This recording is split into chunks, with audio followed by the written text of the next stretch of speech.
Oke, Assalamualaikum warahmatullahi wabarakatuh. Perkenalkan, nama saya Windy Wulandari, NIM 1830203090, jurusan Hukum Tata Negara, kelas 6C. Kali ini saya akan mempresentasikan video tentang hak asasi manusia, yang mana ini diperuntukkan sebagai ujian tengah semester genap. Dan mata kuliah ini diampu oleh Bapak Roni Effendi MH.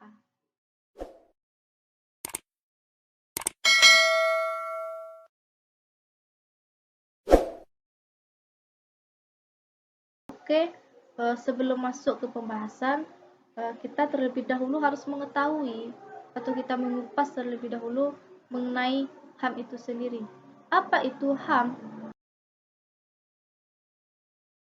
HAM itu hak asasi manusia, yakni hak yang melekat pada diri manusia, siapapun itu, kapanpun itu, dan dimanapun itu. Setiap manusia itu memiliki hak asasinya masing-masing, karena sudah melekat di diri manusia sejak manusia itu lahir. Sudah ada hak asasi manusia yang tidak bisa dilanggar dan tidak boleh dilanggar. Itulah hak asasi manusia. Oke, langsung saja kita masuk ke dalam pembahasannya. Mengenai HAM, saya membahas tentang teori hak asasi manusia. Ada 3 teori hak asasi manusia. Yang pertama yaitu natural right theory, dan yang kedua positivist theory, dan yang ketiga relativism theory. Langsung saja kita masuk ke yang pertama, yaitu natural right theory. Teori ini menyatakan bahwa hak asasi manusia ialah hak-hak yang dimiliki oleh setiap manusia di setiap waktu atau setiap saat dan di semua tempat, oleh karena manusia itu dilahirkan sebagai seorang manusia. Jadi dalam pandangan teori ini, hak asasi manusia ialah hak kodrati yang dimiliki oleh manusia. Apa itu hak kodrati? Hak kodrati ialah hak yang dimiliki oleh manusia sejak manusia itu dilahirkan. Jadi ketika kita sudah lahir, kita sudah memiliki hak-hak. Sudah ada hak-hak yang kita miliki. Inilah menurut pandangan teori ini. Contohnya saja itu hak untuk hidup, hak untuk merdeka, bebas, dan hak untuk memperoleh harta kekayaan. Jadi tidak ada campur tangan, baik itu dari negara, dari pemerintah. Tidak diperlukan pengakuan dari hak asasi manusia itu sendiri. Inilah menurut pandangan teori ini, tidak butuh pengakuan, tidak diperlukan pengakuan, karena hak asasi manusia itu ialah independen, bebas, terlepas dari pengaruh negara. Jadi tidak diakui oleh negara pun, tidak diberikan oleh negara pun, kita tetap memiliki hak asasi manusia itu sendiri. Karena hak asasi manusia itu sendiri juga bersifat universal atau umum. Inilah menurut pandangan teori ini. Jadi berdasarkan alasan tersebut, HAM yang sesungguhnya ialah HAM yang berasal dari kodratnya seorang manusia itu secara alamiah, secara alam, berasal dari alam. Itulah menurut pandangan teori ini. Jadi kapan hak tersebut akan hilang dari diri seorang manusia itu sendiri? Jadi hak tersebut akan hilang ketika seorang manusia atau individu tersebut telah meninggal dunia. Dan ketika itulah hak tersebut hilang. Baiklah, langsung saja kita masuk ke yang kedua, poin kedua, yaitu positivist theory. Menurut teori ini, ia menolak teori yang pertama, yaitu natural right theory. Mengapa ia menolak? Karena menurut teori ini, menurut pandangannya, bahwa hak asasi manusia itu berasal dari suatu tempat, harus berasal dari suatu tempat, itu yang jelas. Kenapa dikatakan demikian? Menurut teori ini, suatu hak asasi manusia itu, suatu hak tersebut harus diberikan. Ada yang memberikannya dan ada yang menciptakannya, itu konstitusi atau undang-undang atau pemerintah. Jadi menurut pandangan ini harus ada yang memberikan hak tersebut kepada kita sebagai seorang manusia. Barulah kita bisa memiliki hak asasi manusia itu sendiri. Ini berbeda dari yang sebelumnya, yang mana teori sebelumnya mengatakan tidak perlu adanya pengakuan.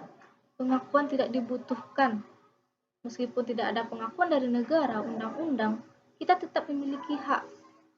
Namun, pada materi yang kedua ini, pada teori yang kedua ini, harus ada pengakuan.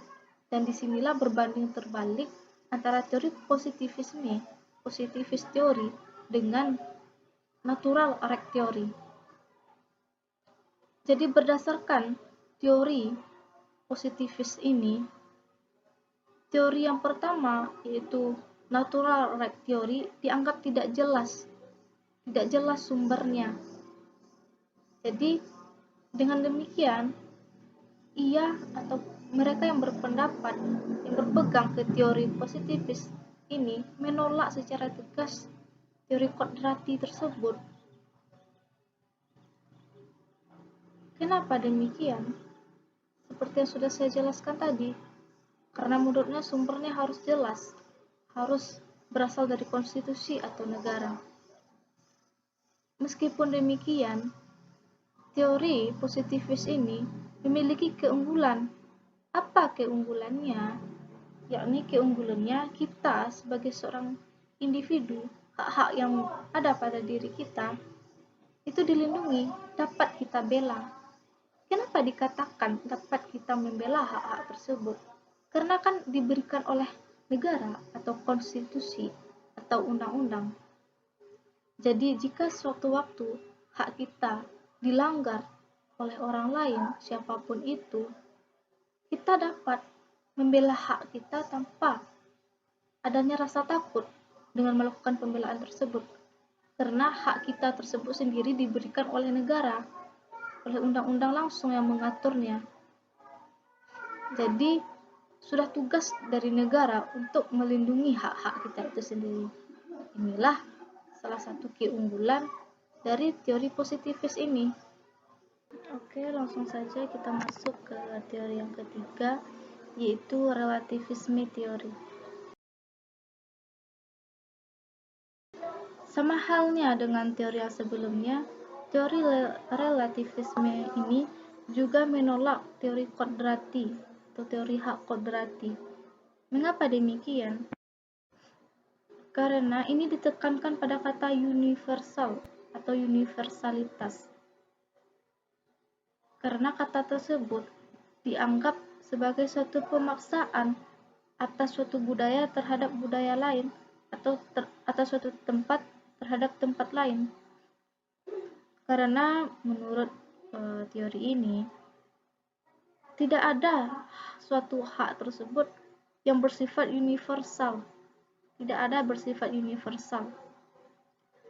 Jadi mereka ini berpendapat atau berpandangan bahwa hak tersebut atau teori kodrati tersebut mengabaikan jati diri sosial seorang manusia tersebut. Menurut teori ini, mereka berpandangan bahwa manusia itu berasal dari berbagai atau dari beberapa lingkungan sosial, budaya, dan tradisi-tradisi yang berbeda dengan cara-cara yang berbeda untuk menjadi seorang manusia dengan kultur yang berbeda pula. Jadi kesimpulannya, menurut teori ini, paham tersebut harus dipahami dengan kebudayaannya masing-masing. Dengan budaya ini, budaya itu harus dipahami masing-masing budaya, tidak diberlakukan atau bersifat secara menyeluruh. Jadi disinilah letak penolakan dari relativisme terhadap teori kodrati.